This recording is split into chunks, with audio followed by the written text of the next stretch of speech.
우리의 삶의 어느 곳에 어떤 장소에 있더라도 또 어떤 삶의 자리에 있더라도 주님 그곳에 함께하고 계심을 믿습니다. 언제나 나와 동행하시는 그 하나님, 그분 바라보며 힘내게 하시고 그분 바라보며 바로 선택하게 하시고 그님 바라보며 하나님의 기뻐하시는 삶을 살아갈 수 있도록 인도하여 주옵소서. 예수님의 이름으로 기도합니다. 아멘. 오늘 수요 기도회 성서시대 생활풍습, 오늘 음식에 대한 말씀을 나누도록 하겠습니다. 먼저 본문 말씀 요한복음 6장 9절에서 11절 말씀을 같이 읽겠습니다. 여기에 보리빵 5개와 물고기 2마리를 가지고 있는 한 아이가 있습니다. 그러나 이렇게 많은 사람에게 그것이 무슨 소용이 있겠습니까? 예수께서는 사람들을 앉게 하여라 하고 말씀하셨다. 그곳에는 풀이 많았다. 그래서 그들이 앉았는데 남자의 수가 5,000명쯤 되었다. 예수께서 빵을 들어서 감사를 드리신 다음에 앉은 사람들에게 나눠주시고 물고기도 그와 같이 해서 그들이 원하는 대로 주셨다. 아멘. 네. 저희가 지금 이스라엘의 생활풍습에 대해서 살피고 있습니다. 이스라엘의 생활풍습을 우리가 왜 살필까요? 우리 이스라엘 사람들이 어떻게 살았는지 아는 게 무슨 의미가 있을까요? 우리랑 살아가는 모습이 다른데, 그죠? 이것을 알아야 되는 이유는 단 한 가지입니다. 성경을 바로 알기 위해서입니다. 여러분들 이거 지식적으로 아는 게 무슨 의미가 있어요? 우리가 이스라엘이 고대 어떻게 살았는지, 그죠? 그거를 알아가는 이유는 성경의 이야기를 우리가 제대로 이해하기 위해서입니다. 지금 우리가 살아가는 이 삶의 문화를 가지고 2000년 전 그 성경이 쓰여졌던 대로다가 적용을 하면은 잘못하면 잘못된 해석을 해버려요. 오늘 우리가 나눌 이야기 있지만은 성경에 보면은 생명의 떡이다 라는 얘기를 많이 하잖아요. 근데 우리에게 있어서 떡은 어떤 겁니까? 떡, 그죠? 그죠? 떡은 떡이죠. 떡은 뭐죠? 쫀득쫀득하고 좀 찰지고 그리고 자주 먹는 게 아니라 가끔 먹는 거잖아요, 그죠? 여러분 보는데 성경 이스라엘 당시에는 떡이라는 게 없어요. 거기에는 우리나라처럼 이렇게 쌀가루를 가지고 막 찐덕찐덕한 이런 떡을 만들 그런 게 없어요. 거기에는 다 빵입니다, 빵. 근데 우리가 성경에서 번역을 할 때 지금은 많이 빵으로 다 번역을 하지만 예전 개역 한글이나 이때는 떡으로 번역을 많이 했어요. 왜냐하면 우리에게 있어서 그 떡이 더 익숙하기 때문에.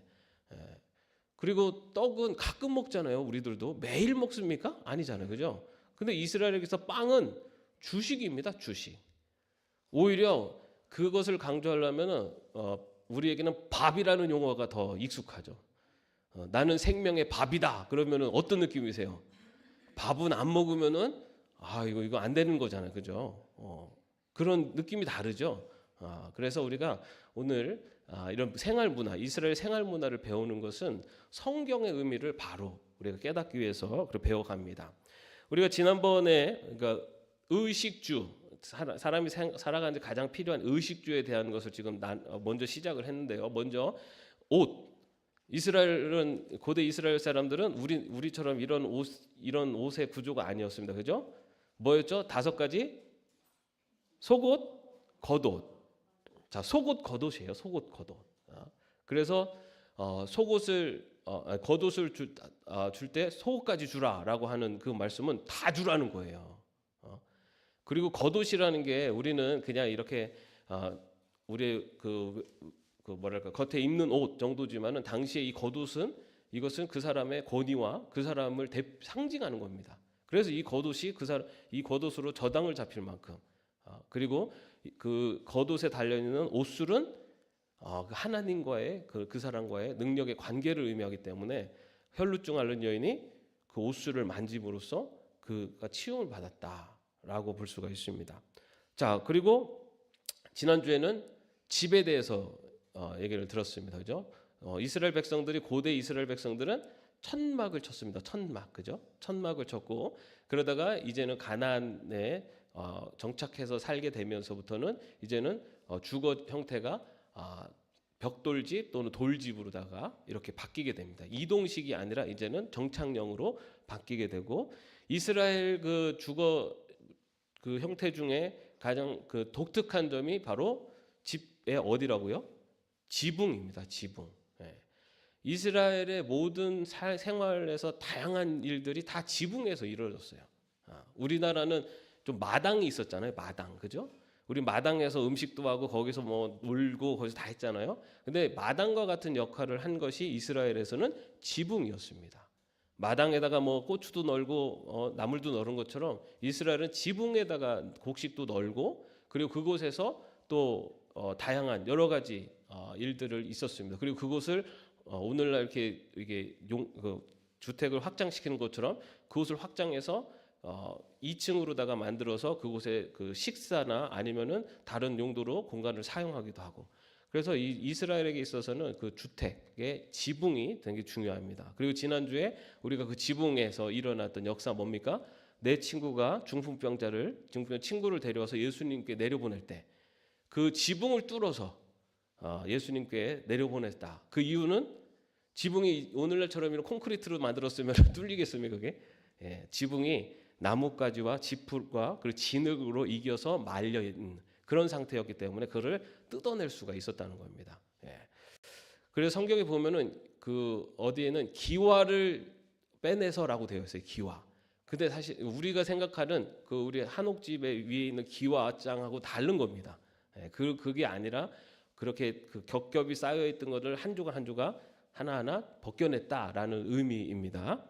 자, 오늘은 음식에 대해서 또 얘기를 나누겠습니다. 여러분 이스라엘의 고대 음식 주식 뭐라고요? 빵입니다. 빵. 빵이에요. 그래서 우리가 밥 먹는 것처럼 그냥 당시 이스라엘 사람들은 당연히 빵을 그냥 밥처럼 먹은 겁니다. 근데 우리가 이제 그 성경에 보면은 빵을 크게 두 종류로 성경에서는 좀 나눠요. 무슨 빵인지 아세요? 누룩을 넣은 빵과 누룩을 넣지 않은 빵. 그게 뭐가 차이가 있을까요? 자, 모양을 보면은 요렇게 차이가 나요. 자, 여기서 누룩을 넣은 빵이 뭘까요? 여러분이 보시기에 자, 누룩을 넣은 빵이 어떻게 되죠? 부풀어 오르잖아요. 저기 부풀어 오른 저 빵이 누룩을 넣은 빵이에요. 그럼 옆에 있는 빵은 뭘까요? 누룩을 넣지 않은 빵. 그럼 뭐가 더 딱딱할까요?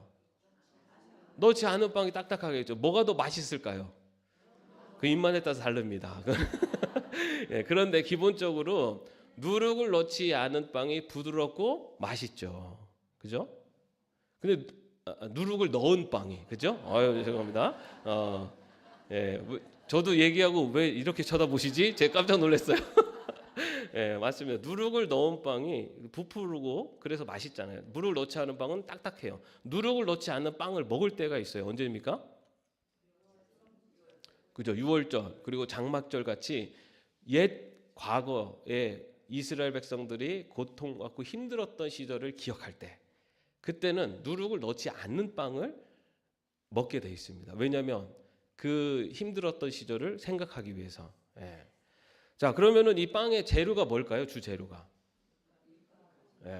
밀가루와 보리입니다. 밀과 보리가 주 재료예요.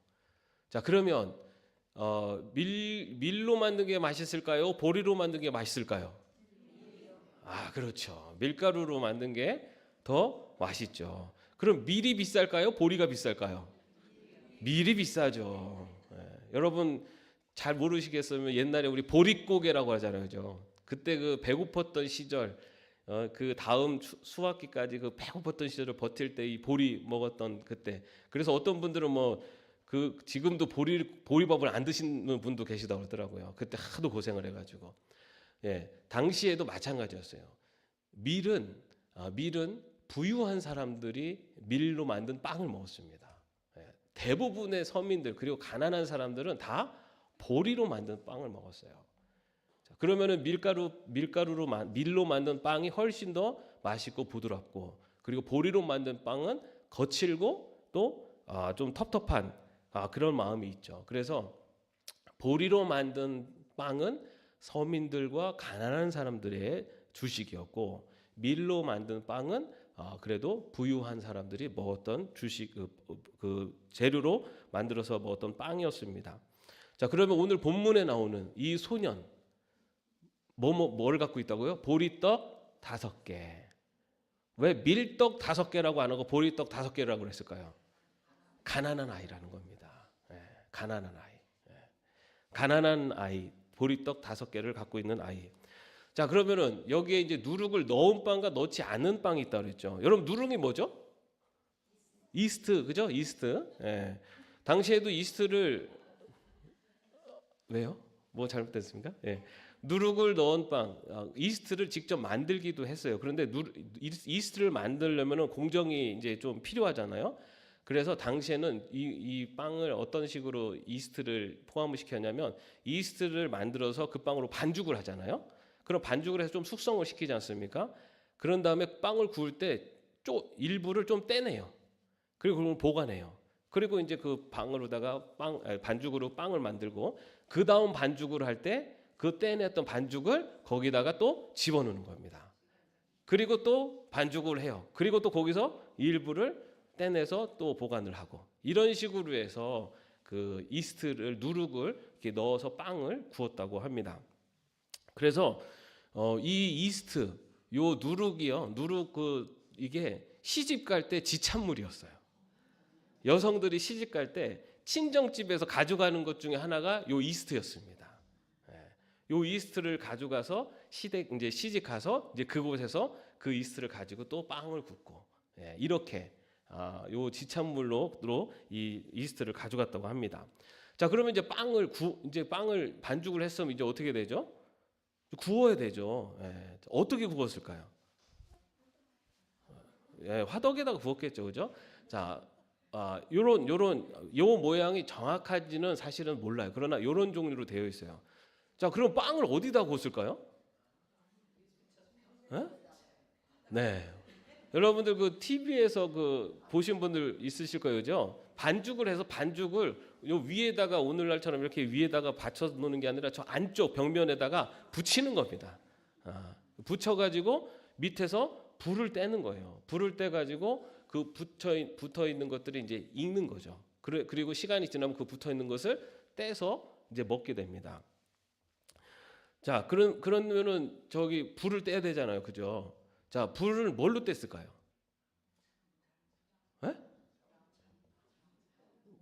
생각해 보세요. 불을 뭘로 불 피워야 돼요? 나무. 네, 그런데 우리 이스라엘 땅은 나무가 많은 지역이에요. 광야 같은 이런 황량한 지역이에요. 돌이 많은 지역이에요. 나무가 적어요. 그러니까 땔감으로 쓸 나무가 많지 않은 곳입니다. 여러분, 그래서 나무로 하기도 하지만 나무보다 주로 많이 쓰였었던 그 재료, 불 피우는 재료가 뭐였냐면은 뭘까요? 소나무? 포도나무? 뭐냐면요, 똥입니다. 가축의 똥을 말렸다가 그 말린 똥으로다가 불을 피웠어요. 그런 가축의 똥이 없으면 인분도 사용했습니다. 그 생각하면 저기 붙어 있는 빵 먹기 참 거시기 하죠.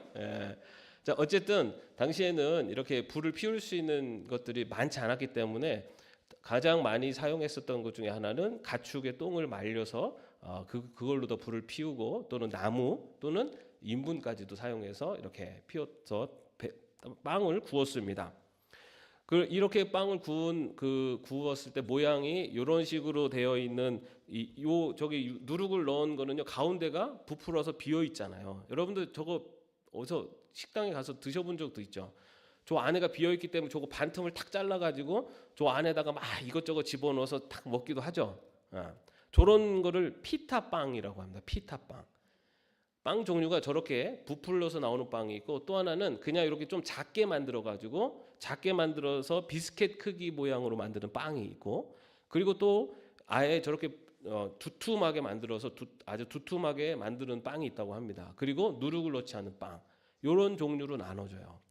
여기 우리가 오늘 본문에 나오는 보리떡 5개라고 했을 때 이 소년이 들고 온 5개 떡은 저런 피타빵이 아니라 비스켓 모양으로 만든 작은 빵을 말합니다. 예, 그거를 들고 온 거예요. 예, 왜 근데 5개 들고 왔을까요? 누가 먹으려고? 그렇죠. 여기 자기 소년이잖아요, 소년. 그렇기 때문에 저런 큰 빵 5개를 갖고 올 필요도 없고 작은 빵 5개를 갖고 오게 됩니다. 보리로 만든 비스켓 모양의 작은 빵 5개를 갖고 이제 온 거죠. 자, 이렇게 이제 빵을 주식이 빵인데요. 그다음에 이제 뭐 음식이 왜 또 다른 종류가 많이 있었습니다. 예. 여러분 그러면 당시 고대 이스라엘에서 가장 사람들이 좋아하고 선호하는 음식은 뭘까요? 어떤 종류? 어? 제일 먹을 때 제일 귀하고 그러면서 제일 좋아하는 음식. 생선? 네. 또 고기. 또 네. 제일 최상위 음식으로 친 거는 육류입니다. 육류. 네. 거기 이스라엘에 막 그 양도 많이 치고 막 짐승도 많을 것 같지만 우리나라 옛날하고 똑같아요. 우리나라에서 소 키운다고 소 잡아먹습니까 옛날에? 그거는 재산이잖아요, 재산. 양 키운다고 양 막 못 잡아먹어요. 왜냐하면 양털로 해서 그 재산이기 때문에 마음대로 그렇게 할 수가 없어요. 그래서 육류는 1년에 몇 차례 먹지를 못해요. 그래서 그럼 못 먹을 때 제일 먹고 싶은 게 뭐예요? 당연히 못 먹는 거죠. 그래서 당시에도 역시 육류가 최상위 음식이었고, 그럼 최하위는 뭐일까요? 조금 별로 안 좋아하는. 네? 최하위 뭐냐면요, 채소였습니다. 채소. 요즘은 좀 거꾸로 됐죠, 그죠? 왜 채소가 최하위였냐면 당시에는 거기 이스라엘 땅은 건조하고 이 물이 풍족하지 않다 보니까 이 신선한 채소를 먹기가 어렵습니다. 그래가지고 이 채소류 반찬이나 음식들이 이게 많지도 않고, 그리고 이렇게 우리처럼 이렇게 신선하게 먹는 게 아니라 좀 뭐랄까, 이게 사람들의 입맛에 맞지 않는, 그러다 보니까는 채소류는 사실 별로 안 좋아했대요. 그래서 그리고 채소가 또 잘 자라지도 않을 뿐만 아니라 그러다 보니까 채소류를 별로 먹지를 않고, 그리고 그 채소류의 그거를 또 충족시키기 위해서 그냥 이렇게 외곽에 나가서 이제 땅바닥에 있는 풀들을 뜯어서 먹기도 하고, 그래서 성경에 보면 독초를 먹지 말아라라고 하는 말이 나오는 게 그렇게 그냥 풀들을 뜯어서 이렇게 먹는 이제 그런 정도였다고 그래요. 그래서 이 채소류를 별로 좋아하지 않는데, 그러면은 여러분 가장 최고의 밥상은 어떤 밥상일까요? 가장 최고의 밥상. 먼저는 뭐가 있어야 될까요? 육류. 네, 육류가 있어야죠, 그죠? 자, 그 다음에 또, 예, 맞습니다. 네, 뭘로 만든? 누룩을 넣는데 밀가루를 넣은 누룩으로 만든 빵. 그리고 육류인데요. 그냥 육류가 아니라 지방이 많은 육류를 좋아했습니다. 지방이 많은 육류, 그리고 또 하나는 뭐가 또 있어야 될까요? 맞습니다. 예, 목이 어떻게 그 빵과 고기만 먹겠어요? 자, 와인이 있어요. 오래 숙성시킨 와인. 요 세 가지가 가장 최고의 밥상입니다. 이스라엘에서. 그러면 반대로 가장 최하의 밥상, 못 먹는 것보다 낫겠지만 뭘까요? 보리로 만든 거친 빵, 그리고 채소, 그리고 갓 담은 술. 갓 담은 술. 예. 요게 이제 제일 하위권에 속하는. 예. 그래서 잔치상에 술을 낼 때 오래된 포도주를 내느냐 아니면은 갓 담은 술을 내느냐에 따라서 그 잔치상의 수준이 달라지는 겁니다. 그래서 부유한 집들은 오래된 와인들을 많이 준비해서 계속해서 남기고, 아니면은 초반에는 맛있는 거 하다가 이제 얼굴이 다 취했을 때 그때 이제 조금 갓 담은 술을 이렇게 갖다 주고, 이런 식으로 이렇게 했다고 합니다. 자, 이렇게 그렇게 빵, 그리고 육류, 그리고 또 이런 그 채소류를 먹고요. 그 다음에 또 이제 곡식류도 많이 있어요. 곡식류도 많이 있는데 그 이스라엘에 또 콩과 식물이 굉장히 많이 키웠어요. 콩 종류를 많이 심었는데 왜 콩을 많이 심었을까요? 생각해 보세요. 음식들하고 연결을 시켜 보세요. 그렇죠. 예, 고기가 적으니까 단백질 섭취. 그래서 콩 종류를 그 고기 대신에 많이 먹어서 그런 부분들을 섭취하다 보니까 콩과 그 식물들이 이제 많이 자라게 되고 많이 키웠고, 그래서 이제 그 단백질을 그런 콩으로 대신했고요. 그 다음에 또 하나는 이 콩이 저도 확인을 잘 못했는데 콩을 키운 흙이 질소를 섬유한 그 흙으로 바뀐대요. 그래서 오늘날로 말하면 비료를 뿌린 것 같은 효과가 나타난대요. 그래서 콩을 키운 다음에 그 다음에 보리를 수확하고 나서 그 보리 키운 자리에다 콩을 심으면 다시 그 지력이 회복된대요. 그래서 콩을 많이 심었다라고 합니다. 여러분, 콩 하면은 또 생각나는 성경의 사건이 하나 있습니다. 뭘까요? 야곱, 에서와 야곱, 팥죽, 그죠? 팥죽, 예. 팥죽 사건 있잖아요. 팥죽. 여러분, 그런데 그 우리 성경에는 팥죽으로 돼 있잖아요. 여러분, 우리나라는 팥이 있잖아요, 그죠? 근데 여기 이 나라에는, 팔레스타인에는 팥이 없어요. 팥은 요 동아시아 지역에만 나는 그 곡류입니다. 그래서 실제로는 저 팥이 아니라 요렇게 생긴 렌틸콩이라고 해요. 렌틸콩. 약간 좀 불그스름한 기운이 있어요. 그래서 저 렌틸콩으로다가 쓴 죽입니다. 예. 그러니까 여러분, 팥죽 해서 우리가 먹는 그 팥죽, 빨간 팥죽이 아니고 저 렌틸콩으로 쓴 죽을 말합니다. 예. 저렇게 그 곡류를 가지고 음식을 이렇게 많이 만들어 또 먹었습니다. 자, 그리고 이제 또 과일도 있습니다. 과일도 있는데 뭐 참외, 수박, 사과 뭐 이런 것들도 많은데, 우리가 성경에 또 나오는 과일 하면 또 생각나는 과일 뭐가 있습니까? 무화과. 예, 무화과가 있습니다. 그죠? 무화과가 있는데 요렇게 생겼죠. 무화과. 우리나라도 무화과 나오죠? 예. 요 비밀을 얘기해 줄까 말까 하는데 우리 교회도 무화과 있습니다. 아무나 따먹지 마세요. 그거 우리 교회 무화과가 지금 한 군데 자라고 있는데 그게 열매가 이렇게 익어갈 때쯤 되면 사라져요, 자꾸만. 그래서 저거 익을 때 그 선착 뭐죠? 이게 예약 받고 한 사람씩 하나씩만 따먹도록. 예, 저도 따먹어봤어요. 근데 맛있더라고요. 예. 자, 근데 이 무화과, 성경에 보면 무화과 나무 많이 나오잖아요, 그죠? 실제로 이제 저런 무화과인데요. 이 무화과가 그 당시에 굉장히 아주 사람들이 좋아하는 열매 중에 하나입니다. 왜냐하면 6월부터 12월까지 그 건기 기간 동안에 자라는데 수확을 여러 번 해요. 한 번 하고 끝나는 게 아니라 여러 번 합니다. 저도 그걸 알았어요. 왜냐면은 저 여기 자라는 거 한 번 다 따먹고 나면 조금 지나고 나면 또 자라고 있어요. 예. 그런데 그게 아무도 모를 때는 이게 그냥 여러 차례 나나보다 생각했는데, 요게 좀 많이 알려지고 나서는 자라날 순간이 되면 사라져 버려요. 여러분, 그래도 우리가 익기까지는 기다리기, 익기 전에 따지는 않기. 예. 무화과는 여러 번 하는데, 그리고 이렇게 이것을 말려서 이렇게 비상식량처럼 먹기도 하고요, 그냥 먹기도 하고 하는데, 이 무화과는 매년 그리고 자주 작물을 열매를 맺기 때문에 요거는 이제 또 이렇게 수확을 해서 또 판매도 해서 농부들이 이제 이걸 가지고 그 수입을 얻기도 합니다. 근데 이제 포도나무 있잖아요. 포도도 있는데 포도는 심고 나서 열매를 얻기까지 약 3년 정도가 걸린다고 합니다. 3년 정도. 그래서 그 포도를 심은 자리에다가 무화과를 같이 심는데요.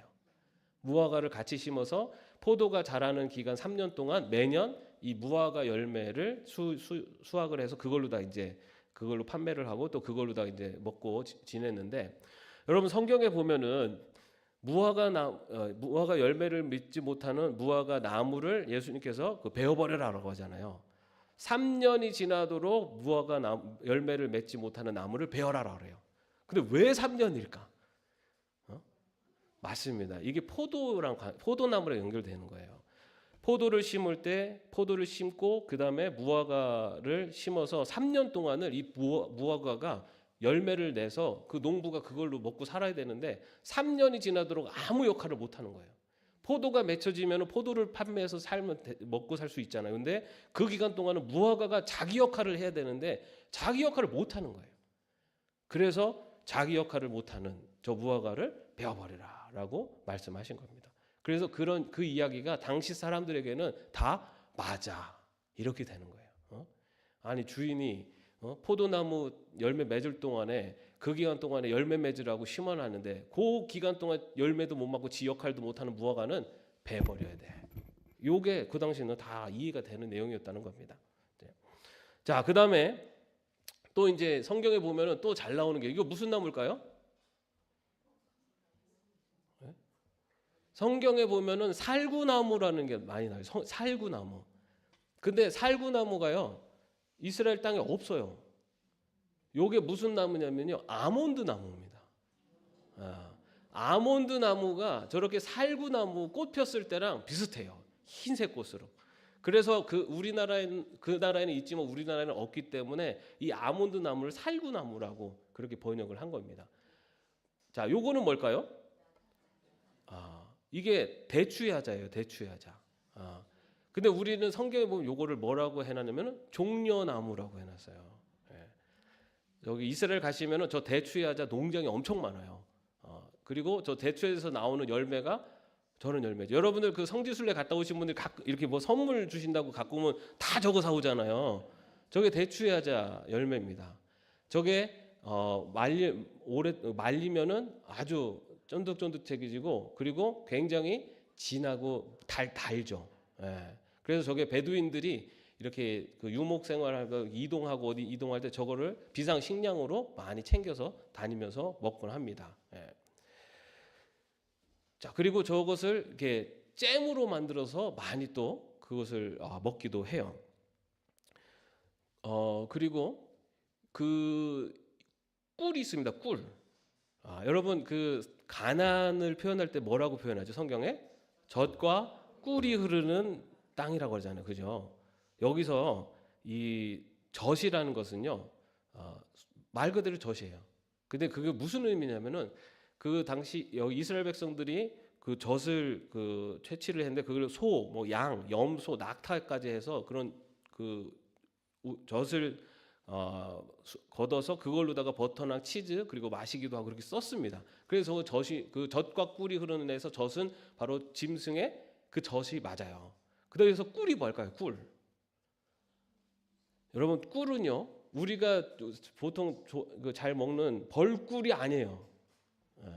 벌꿀이 아닙니다. 오히려 거기에는 벌꿀이나 이런 것들은 구하기 더 어려워요. 성경에서 말하는 젖과 꿀이 흐르는 데서 꿀은 바로 저 대추 야자로 만든 잼. 다시 말해서 당도가 높은 과일 시럽을 그 팔레스타인에서는 꿀이라고 표현합니다. 우리는 젖과 꿀이라고 그러니까는 이 벌떼들이 이렇게 꿀을 하는 막 꽃이 막말해서 막 이렇게 생각하지만 당시 그 팔레스타인 지역에서 꿀이라는 표현은 그 벌꿀 같은 것도 의미하지만 저렇게 당도가 높은 과일로 만든 시럽도 꿀이라고 표현을 합니다. 그러면 젖과 꿀이 흐르다고 하는 젖은 무슨 의미냐면은 젖을 많이 수확할 수 있는 짐승들이 잘 자랄 수 있는 환경을 말해요. 짐승들을 잘 키울 수 있는 환경 그리고 저렇게 저런 이 과일 시럽들을 얻을 수 있는 많은 과실이 풍성한 환경. 그래서 젖과 꿀이 흐르는 땅이라는 것은 바로 저런 의미를 갖고 있습니다. 자, 그 다음에 올리브 나무가 있죠. 올리브 나무. 성경에 보면 올리브 나무가 많이 나오는데 저런 올리브 나무에 이런 올리브 열매가 엄청 맺힙니다. 이스라엘에 가면은 정말 올리브 나무가 엄청 많아요. 사방 곳곳에 있고 그리고 올리브 기름 올리브는 주로 먹는 데보다는 올리브 기름을 많이 사용을 하게 됩니다. 자, 그런데 이 당시에는 또 부자와 가난한 자의 그 차이점, 부자와 가난한 자를 나누는 기준점 중에 하나가 또 뭐였냐면 올리브 나무를 가지고 있느냐 없느냐. 이것도 부자와 가난한 자의 차이점이었다고 해요. 부자들은 올리브 나무를 소유하고 그 올리브 나무를 농장을 하고 그걸로 다 수입을 하고, 그러나 가난한 사람은 저 올리브 나무를 가질 수가 없었다라고 합니다. 그래서 부자와 가난한 자의 차이점에서 이 올리브 나무도 사용됩니다. 자, 근데 마지막으로 이게 뭘까요? 생선. 이게 우리가 소위 알려져 있는 베드로 고기, 베드로 고기, 그죠? 베드로 고기인데, 요게 그 틸라피아라고 하는 그 물고기입니다. 갈릴리 호수에서 주로 잡히는 생선인데, 이 갈릴리 호수다 보니 거기에는 주로 이제 고기들을 많이 먹어요. 그런데 그 당시에 냉장고가 있을까요, 없을까요? 없죠. 그럼 생선을 잡았어요. 그 생선을 오래 둘 수가 있나요, 없나요? 없어요. 그럼 주로 어떻게 했을까요? 그죠? 소금에 절여서 말리거나 그렇게 해가지고 판매를 하고, 그리고 그렇게 해서 먹었어요. 자, 그러면 물고기 2마리 어떤 거였을까요? 물고기 막 싱싱한 생선 2마리 이렇게 할까요? 아니죠. 말린 물고기입니다. 말린 물고기. 예. 말린 물고기를 이제 2마리라는 의미는 한 마리 전체일 수도 있지만 딱 살 부위만 이렇게 딱 말려가지고 이렇게 갖고 있는 그런 상태로 보기도 합니다. 자, 그리고 그 대신에 먹지 못하는 게 있어요. 이스라엘 백성들의 그 성경에 보면, 율법에 보면 먹을 수 있는 것과 없는 것이 나눠지잖아요. 먹을 수 없는 생선은 비늘과 지느러미가 없는 것은 먹을 수가 없어요. 뭐를 못 먹을까요? 그 좋은 장어. 이 장어를 못 먹어요. 메기, 그것뿐만 아니라 뭐 이런 상어 같은 그런 거 비늘이 없잖아요, 그죠? 그리고 새우, 오징어 이런 것도 못 먹어요. 너무 아쉬워요. 어쨌든 그래서 비늘이 있는 것, 지느러미가 있는 것을 이제 생선을 먹습니다. 그런데 당시에 그 메기는 그 1세기에는 먹기도 했다고 해요. 메기는 일반 서민들이 이제 메기는 먹기도 했다고 그랬는데, 어쨌든 성경에서는 비늘이 없는 것, 또 지느러미가 없는 것은 못 먹게 했습니다. 그래서 저게 이제 그 갈릴리에 가시면 저 베드로 고기를 꼭 시식을 합니다. 맛이 있을까요, 없을까요? 직접 드셔보세요. 자, 이렇게 음식, 이제 이거 말고도 사실 사람 사는 사회니 다양한 음식거리가 많이 있습니다. 그런데 주로 이제 먹는 음식거리와 재료들이고요. 자, 그렇다면 식사를 어떻게 몇 번 먹었을까요? 당시에 이스라엘 사람들은 2번? 당시에 로마 사람들이 식사를 몇 번 했을까요? 여러 번. 로마 사람들은 4번을 했대요. 식사를 4번. 자, 그러면 팔레스타인 지역의 이스라엘 사람들은 몇 번을 했을까요? 3번? 이스라엘 사람들은 2번을 했답니다. 2번. 2번을 했는데 아침 식사는 한 9시에서 12시 사이. 그러니까 아점이죠. 아점이었고, 이때는 뭐 화려하게 먹지 않고 아까 말한 빵, 과일, 이런 것들 간단하게 먹었대요. 그리고 저녁 식사가 역시 만찬입니다. 고기, 야채, 버터, 포도주 해가지고 저녁을 이제 풍성하게 먹었다는, 이렇게 2번을 먹었대요. 그 다음에 이제 이렇게 큰 잔치자리, 결혼 또는 생일, 그런 장례 그럴 때 이제 음식을 많이 차려서 같이 먹고, 그 다음에 이스라엘 사람들이 또 크게 먹는 때가 한 대가 있는데, 또 특별한 날이 바로 양털 깎는 날입니다. 양털 깎는 날에는 그 큰 잔치상을 베풉니다. 여러분, 양털 깎는 날하고 관련돼 있는 사건이 있죠. 뭐죠? 다윗이 아비가일을 만났던 사건이 거기 있죠. 왜냐하면 다윗이 그러니까 양털 깎는 날에 자신들이 이렇게 지켜줬었던 그 양털 그 양을 그 양털 깎는 날이 돼서 그쪽으로다가 소년들을 그러니까 저기 병사를 보내서 먹을 것을 좀 달라. 우리가 너희들을 지금까지 지켜줬으니 오늘 기쁜 날 우리들도 먹을 수 있게 달라 그랬더니 매몰차게 그 몰아내죠. 그래가지고 다윗이 분개해가지고 저 다 처벌하러 막 가다가 아비가일이 지혜롭게 잘 해가지고 그 살인을 하는 것을 피했던 그날이 양털 깎는 날이에요. 이 양털 깎는 날에는 이 양털 그 양의 주인이 그동안 수고한 그 목동들과 그리고 그거를 위해서 수고한 모든 사람들을 위해서 큰 잔치를 베풉니다. 많은 음식을 준비해서 대접하는 그런 날이에요. 그래서 이런 날 또 하나는 그 절기 때 이스라엘의 큰 절기 때 이제 이렇게 그 같이 음식을 나누어 먹는 그런 잔치상을 베풉니다. 자, 그러면은 이제 식사 자세는 어땠을까? 자, 여러분 우리 어른들이 보시면 저거 야 누워서 밥 먹으면 소돼 그러잖아요, 그죠? 당시에는 저렇게 다 엎어져 누워서 저렇게 식사를 했어요. 저것도 제가 여러 사진 중에 그나마 우리에게 좀 덜 거슬리는 사진으로 뽑은 겁니다. 거의 뭐 그냥 거의 상하고 그 같은 높이에서 막 먹는 사진들도 있고 그런데 뭐냐면은 우리처럼 이렇게 앉아서 먹는 식사가 아니라 이렇게 눕혀서 한쪽 옆으로 이렇게 누워서 한쪽 팔을 기대고 한쪽 팔로 먹고 이런 기대했어요. 그래서 여러분 사실 그 예수님의 최후의 만찬 우리가 레오나르도 다빈치의 그 그림이 우리에겐 다 익숙하잖아요. 예수님이 가운데 계시고 양쪽으로 이렇게 앉아가지고 식사하는 모습이 하지만 당시 문화는 사실은 저렇게 이렇게 한쪽을 기대서 누워서 먹는 문화였습니다.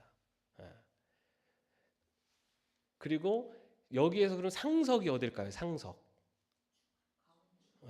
가운데가 아니에요. 여기서 상석은 디귿자로 돼 있잖아요. 디귿자에서 여러분이 보실 때 여기가 상석이에요. 이쪽 면의 가운데가 상석입니다. 그래서 자 이쪽 그 디귿자 이쪽 면에서 요 가운데 자리가 상석이에요. 여러분 그러니까 그 지금 그 최후의 만찬하고 막 다르죠. 그런데 당시 문화는 이렇게 디귿자 형태의 식사 그 테이블이 있었고요. 그리고 여기서 상석은 바로 이 디귿자의 왼쪽 편의 가운데 자리가 상석이에요. 그래서 예수님의 최후의 만찬 사진을 만약에 복원을 한다면은 지금하고는 좀 다른 모습일 거다라고 얘기를 합니다. 근데 저렇게 누워서 먹어도 체하지 않나 봐요, 그죠? 자, 이렇게 이 식사하는 자세가 있었고요. 그 다음에 그 당시에 특별히 이 빵을 굽는 것을 이스라엘 사람들은 이거를 그냥 밥을 먹는 그런 차원으로 보질 않고 굉장히 좀 거룩한 행위로 봤어요.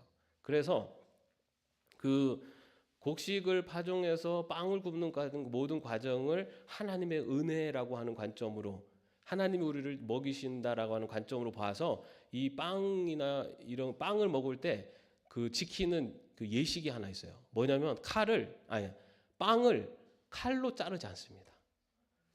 빵을 먹을 때 다 손으로 잘라요. 왜냐면은 거기에 그 칼을 대는 것에 대해서 조금 부정적이었어요. 왜냐면 이게 하나님이 우리를 먹이시는 은혜의 자리에 그걸 칼로다가 이렇게 하는 게 아니라 손으로. 그래서 여러분 우리 예수님께서 성만찬 하실 때 빵을 손으로 떼셨다라고 돼 있잖아요. 칼로 자른 게 아니라. 그래서 이렇게 손으로 자르고 그 다음에 만약에 그 길거리에 빵 조각이 떨어져 있으면요 그것을 위에다가 이렇게 올려놓는다고 합니다. 왜냐하면 사람들이 가면서 밟지 않도록. 여러분 우리가 예전에 밥 먹을 때 어른들이 그런 얘기 하시잖아요. 이 쌀이 여기까지 오기까지 얼마나 많은 사람들의 농부들의 노력과 수고가 있고 그래서 쌀 한 톨도 남기지 말고 다 먹어라. 그게 이제 우리나라도 그런 이 먹는 것, 특히 이 쌀, 밥에 대해서 이렇게 갖고 있었던 그런 마음이 있었는데 이스라엘은 이 빵을 그렇게 하나님이 우리를 보살피는 은혜로 받기 때문에 그런 그 식문화가 또 있었다고 합니다. 자, 그 지금 우리가 이제 이스라엘의 식사 문화를 봤는데 시간이 이렇게 됐네요. 아이고 죄송합니다. 여러분들 눈만 봤더니 여러분들이 전혀 이렇게 안 피곤해하셔서. 예. 자, 그러면은 지금 우리가 처음에 얘기했었던 보리떡 5개와 물고기 2마리. 자, 이것은 보리떡 가난한 그리고 어려운 집안의 아이고 5개. 그 비스켓 모양의 빵 5개. 어린 아이가 먹을 수 있는 양이고, 그리고 저기 물고기 2마리는 저 말린 소금에 절인 말린 그런 물고기를 가지고 왔습니다. 이 아이는 다시 말해서 넉넉한 집안의 아이가 아니라 가난한 집안의 아이고 아이가 먹을 만큼의 정량을 가지고 왔어요. 자, 그런데 그것을 내놓았을 때 그랬을 때 우리가 아는 것처럼 5천 명이 먹고도 남는 그런 놀라운 기적이 일어납니다. 그것을 하나님 주님 앞에 내놓았을 때 그것을 통해서 기적이 일어나요. 뭐 우리가 지금 음식에 대한 여러 가지 이야기를 했는데 뭐 음식 이 오병이어의 역사 속에서 우리에게 이야기하는 것은 나눔이라는 것을 이야기하고 있지 않습니까? 나눌 때 바로 그것에서 역사가 일어난다. 제가 그저께 저기 우리 목회자 컨퍼런스 1박 2일 동안 이제 진행을 하고 거기에서 목사님들하고 만나고 왔는데 거기에 이제 그 강사를 맡으신 목사님이 그런 얘기 하시더라고요. 그 교회는 매주일마다 잔치래요. 매주일마다 너무너무 풍성하게 잘 먹는데요. 그래서 아니 어떻게 그렇게 하십니까? 그랬더니 음식을 안 한대요. 그럼 뭐냐 그랬더니 교회에서는 밥만 한대요. 밥하고 국. 그리고 나머지 반찬은 교인들이 다 갖고 온대요. 그러면은 이 교인들이 갖고 온 반찬을 이렇게 한쪽에다가 쫙 진열을 해놓는데요. 그러면은 뭐 조금이잖아요. 뭐 많이도 하지만 그러면은 그 뭐 80명이면은 80개의 반찬이 그냥 쫙 펼쳐져서 너무너무 그 다양한 음식들을 먹을 수가 있다는 거예요. 그래서 그런데 절 모자르지 않고 항상 풍족하게 먹고 그리고 다양한 음식들을 먹어서 교인들이 주일에 올 때마다 이번 주에는 어떤 음식이 나올까 막 이런 그런 기대감도 있다고 합니다. 네.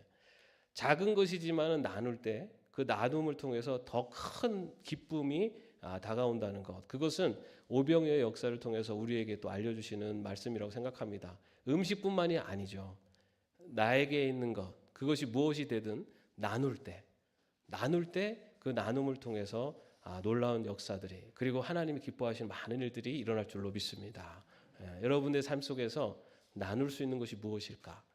가난한 어린 소년이 정말 자기 그 별것도 아닌 것을 나눴을 때 하나님이 큰 역사를 이룬 것처럼 많은 것을 나누는 것이 아니라 내가 할 수 있는 나눔을 실천할 때 바로 그 자리에서부터 하나님의 역사가 일어나게 될 줄로 믿습니다.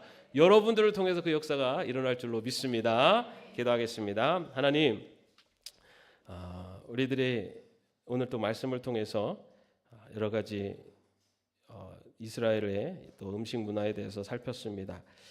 그 중에서도 또 나눔에 대해서 함께 생각해 봅니다. 주님, 보리떡 5개와 물고기 2마리로 또 5천 명이 넘는 많은 이들을 먹이고 또 역사를 행한 것처럼 우리들의 작은 나눔이 그리스도 안에서 놀라운 역사가 일어날 것을 믿으며 나눔의 삶을 살아갈 수 있는 저희들 될 수 있도록 인도하여 주옵소서. 주 예수 그리스도의 은혜와 하나님의 사랑하심과 성령님의 교통하심과 동행하심이 오늘 또한 나눔을 통해 하나님의 놀라운 기적을 믿고 바라며 또 실천하며 나가는 주의 종들 머리 위에 이제부터 영원까지 함께 없이